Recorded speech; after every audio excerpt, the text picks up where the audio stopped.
de choses. Le problème du président Tshisekedi, c'est que il est entouré de menteurs en fait. Hein. Il y a, je le dis, mais vraiment avec toute l'amitié que j'ai pour les Congolais, il y a beaucoup de menteurs autour du président Tshisekedi. Il y a beaucoup de gens qui jouent sur plusieurs tableaux, lui donnent l'impression qu'ils sont avec lui, alors que la nuit il discute avec ses adversaires, etc.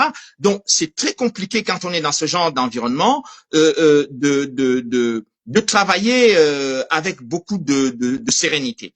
Donc, je pense que il est important pour lui de trouver le moyen de trouver des ambassadeurs, comme vous dites, qui sont en capacité, c'est-à-dire des gens qui n'ont pas qui ne sont pas attachés à avoir des postes au Congo ou à côté de lui, gens qui mentent. Il y a des gens qui sont sérieux. Moi, je sais qu'il y a des gens qui sont sérieux, qui essayent de faire passer des informations au président Tshisekedi, et il y a des menteurs qui sont là en train de raconter des histoires et même en train d'empêcher que le président ait accès à des informations qui lui permettent effectivement de faire avancer les choses. Donc, cette atmosphère-là n'est pas une atmosphère qui lui permet effectivement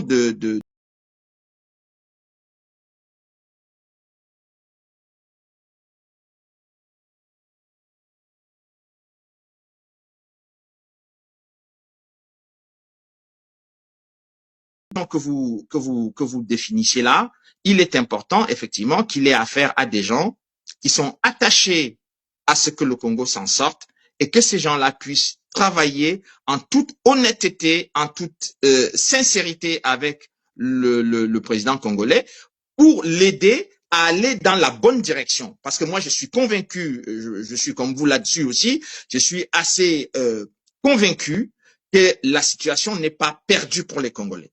Elle est difficile sur le plan militaire, elle est difficile sur le plan de la traîtrise de beaucoup de Congolais qui préfèrent travailler pour leurs agresseurs que de travailler pour leur pays. Elle est difficile pour tous ceux qui ont envie de prendre le pouvoir parce que au Congo, tout le monde a envie d'être président. C'est-à-dire ça, c'est quelque chose que j'ai remarqué depuis de nombreuses années. Tout le monde veut être président. Il n'y a pas quelqu'un qui pense que il n'est pas meilleur que celui qui est en place. Donc, le problème, c'est que quand on vous met aux affaires, quand vous voyez la réalité du pouvoir, comment ça fonctionne, j'ai quand même approché beaucoup de chefs d'État dont je sais exactement comment ça peut se passer. Quand vous voyez la réalité du fonctionnement du pouvoir, eh bien, vous ne pouvez plus voir les choses de la même façon. Donc, je crois que il a la possibilité, effectivement, de monter une conférence, une grande conférence, dans laquelle il va avoir des personnes qui vont lui faire des rapports sérieux avec des orientations claires pour pouvoir travailler avec des partenaires qui ont envie,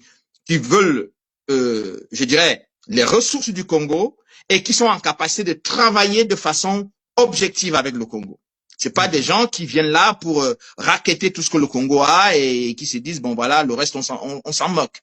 Donc il peut le faire, mais il faut qu'il choisisse vraiment les gens sérieux avec lesquels il peut le faire.